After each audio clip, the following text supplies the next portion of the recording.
ಕಲ್ಯಾಣ ಕರ್ನಾಟಕ ಭಾಗದಲ್ಲಿ 38 ವಿಧಾನಸಭಾ ಕ್ಷೇತ್ರಗಳಿಗೆ ಘೋಷಿಸಲಾದ ಕಲ್ಯಾಣ ಪಥ ಯೋಜನೆಯಡಿ 1,000 ಕೋಟಿ ರು ಮೊತ್ತದ 286 ರಸ್ತೆ ಕಾಮಗಾರಿಗಳನ್ನು ಶೀಘ್ರವಾಗಿ ಪೂರ್ಣಗೊಳಿಸಲಾಗುವುದು.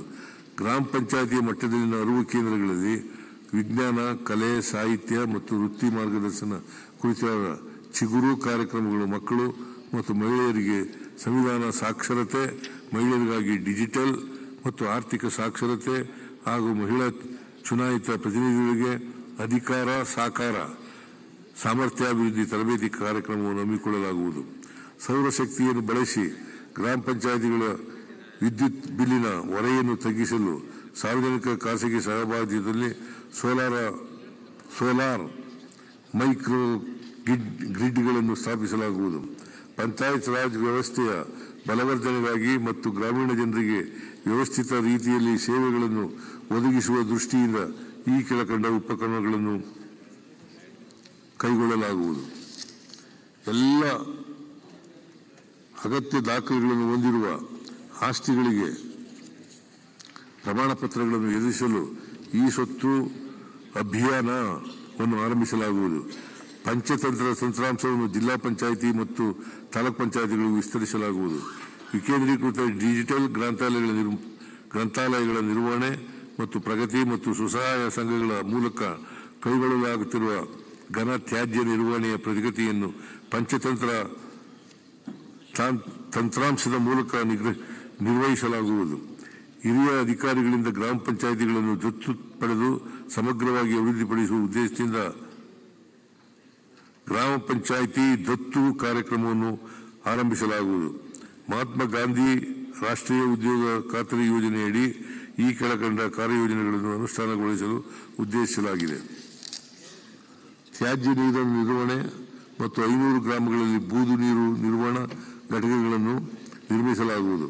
ಗ್ರಾಮೀಣ ಪ್ರದೇಶದ ಸ್ವಸಹಾಯ ಸಂಘಗಳ ಪಾಲ್ಗೊಳ್ಳುವಿಕೆಯೊಂದಿಗೆ ಮಿಶ್ರ ಬೆಳೆ ಪದ್ಧತಿಯಲ್ಲಿ ಸಾಂಬಾರ ಪದಾರ್ಥಗಳು ಮತ್ತು ಹಣ್ಣಿನ ಬೆಳೆಗಳನ್ನು ಒಟ್ಟು 5,000 ಎಕರೆ ಪ್ರದೇಶದಲ್ಲಿ ಬೆಳೆಸಲಾಗುವುದು.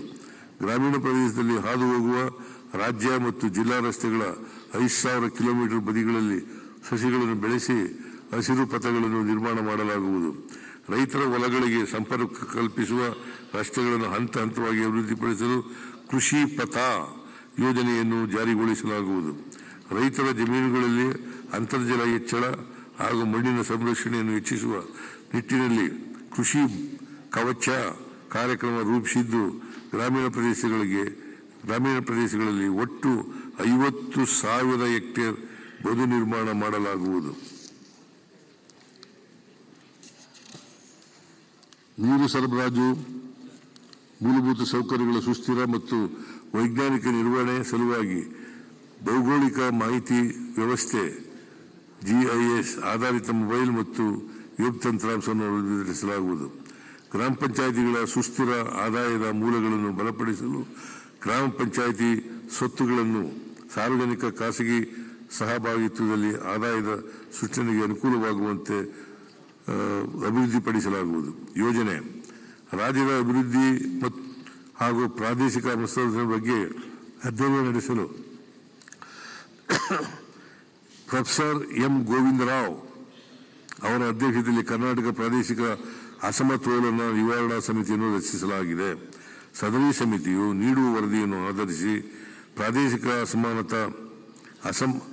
ಅಸಮತೋಲನ ನಿವಾರಣೆಗೆ ಸೂಕ್ತ ಯೋಜನೆ ಮತ್ತು ಕಾರ್ಯಕ್ರಮಗಳನ್ನು ಅಳವಡಿಸಿಕೊಳ್ಳಲಾಗುವುದು.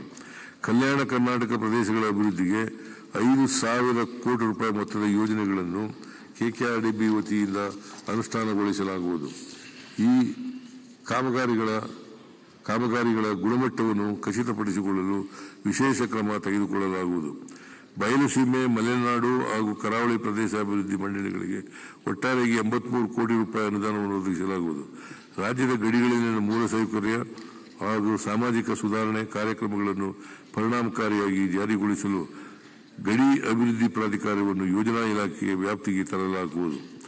ನಗರಾಭಿವೃದ್ಧಿ ರಾಜ್ಯದ ಆರ್ಥಿಕತೆಗೆ ಬಹುಮುಖ್ಯವಾಗಿ ಕೊಡುಗೆ ನೀಡುವ ಬೆಂಗಳೂರು ನಗರದ ಮೂಲ ಸೌಲಭ್ಯಗಳ ಅಭಿವೃದ್ಧಿಗೆ ನಮ್ಮ ಸರ್ಕಾರವು ಆದ್ಯತೆ ನೀಡುತ್ತದೆ.